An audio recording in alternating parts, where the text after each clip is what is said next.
So you just got asked yet again, hey, is it okay if I think about it before I sign up? What do you do?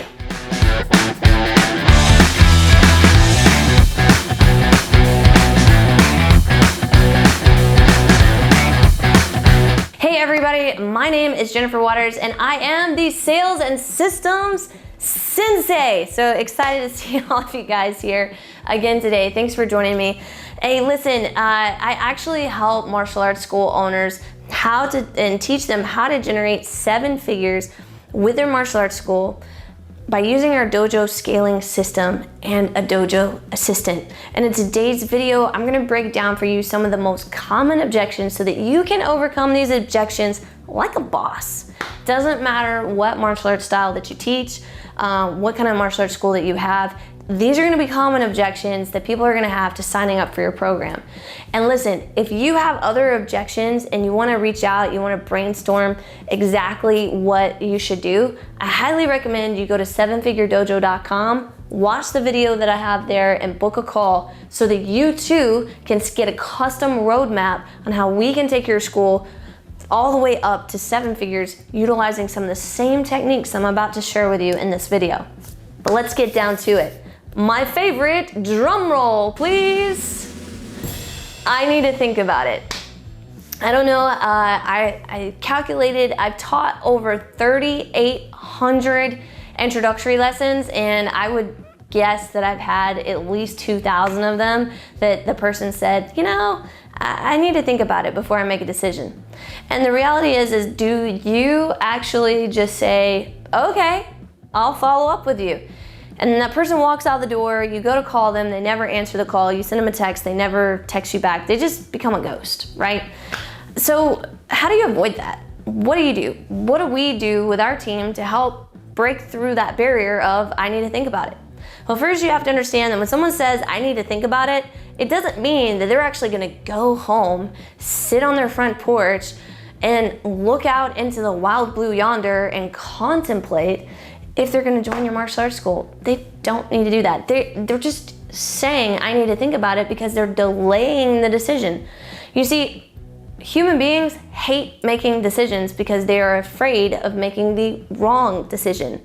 So a lot of times what we have to do is teach people how to make good decisions. It's no different than if you're training someone how to spar and you're trying to say, okay, I want you to get in the habit of slipping out of the way of that punch, coming back with the overhand right, something like that.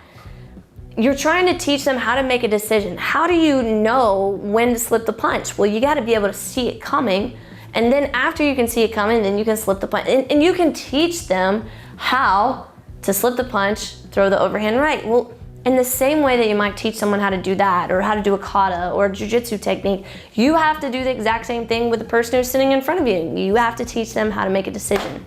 So the very first thing that I would recommend for you to do with this objection, if you're ready for it, and hopefully you're taking notes, when someone says, I need to think about it, the next thing that you want to do is you want to say, okay, sure. So let me just pause there. Make sure that you agree with the person. Don't be like, well, what do you need to think about? That is like the stupidest comeback ever. What do you need to think about? What? Why would you say that to somebody? I mean, I'm pretty sure I tried that one on for size from some other guru in the martial arts industry, and you know what happened?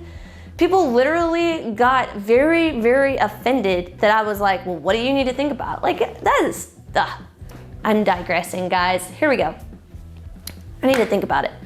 Okay, sure, I definitely can understand why you need to think about it, but hey, since we're both here, and you know, you're sitting there and I'm sitting here, let's put both our heads together because 2 heads are better than 1, and let's figure out what it is exactly that you need to think about. Like, is it the schedule? Is it, you know, the price? Like, what is there that you need to think about a little bit more before you make a decision? Dun, dun, dun. That's it. You go through and now you've gotten rid of that objection and you can simply say, what is the actual problem? Like, what can I walk you through? I can't tell you how many times somebody's been like, well, we just won't be able to make 5 days a week. No, I didn't ask you to do 5 days a week. I asked you to do 2, this day or this day. Oh, really? Yes. Of course, I'm not saying that, but in my head, I'm going, gosh, I should have explained that better because this person thought I was asking them to come 5 days a week. And that was the thing that they needed to think about, was their level of commitment. Some people need to think about the price a little bit more. You know, they're like, gosh, I'm not sure if I'm going to be able to budget this or afford this. And the reality is you need to dig into it a little bit more so that they can make a quality decision for their child, or they can make a quality decision for themselves. So ultimately, this one is what I would classify as something really easy to overcome just by agreeing with them that thinking is important, and then putting yourself in the situation to work together to find the solution. Now, the next thing that you want to do is most of the time somebody's going to say, well, I don't make decisions without my boyfriend, girlfriend, husband, wife, mother, father, whatever, a relative or another decision maker. 2 points on this. If you can, you want to make sure that your dojo assistant, if you don't have one yet, we can help you out with that, but you want to make sure that your dojo assistant is actually making sure on the telephone call, on the initial appointment, that both decision makers can be there. And if that's the case, if both decision makers can be there, it's going to be a lot easier to have that conversation. And if both the decision makers can't be there, then the next thing when they say, I can't make a decision without my significant other, then we have to ask them a series of questions to determine if it's going to be a good fit. You know, so one of the first things is, I totally understand needing to talk with, you know, your significant other. And I'm just going to use husband for this example. I totally understand needing to talk with your husband.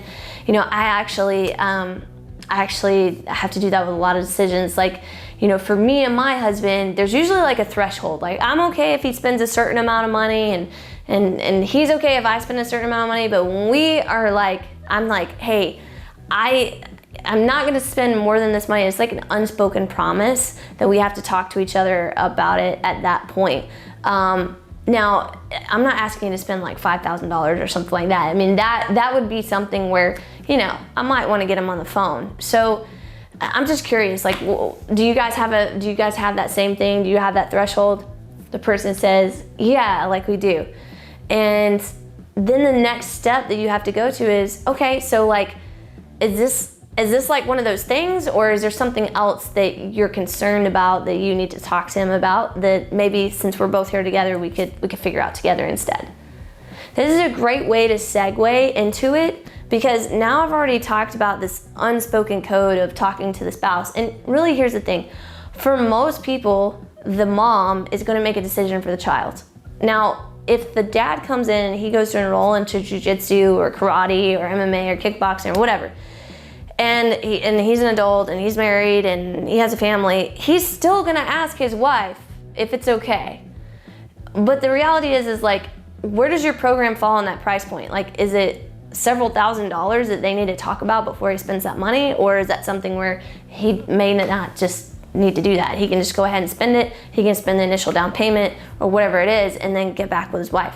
It really is gonna depend upon that situation. But let's just say they're like, no, I have to talk to my spouse. Okay, totally understand that. You know, but I just want to make sure, like, there's nothing about the program that you dislike, right? Like, you just want to confirm a few things with him, right? Yeah, no, the program was amazing. It was this, it was that, blah, blah, blah. Okay, excellent. So let me just ask you really quick, you know, what do you think he's gonna need some time to process? Like, is it about the price? Is it the schedule?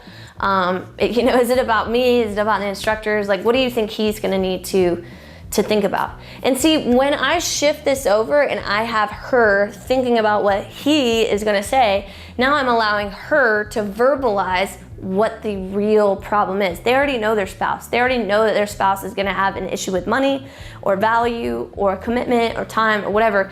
And now we can solve this problem that's right here in front of us instead of waiting and delaying it for the other person to show up.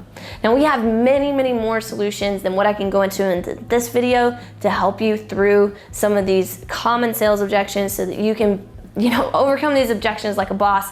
Matter of fact, that's one of the cool things about our dojo scaling method, is that there is a real system and method. It's not just like, oh, try these things out and see what fits for size. No, like, there's an actual system, there's actual method that our clients get access to.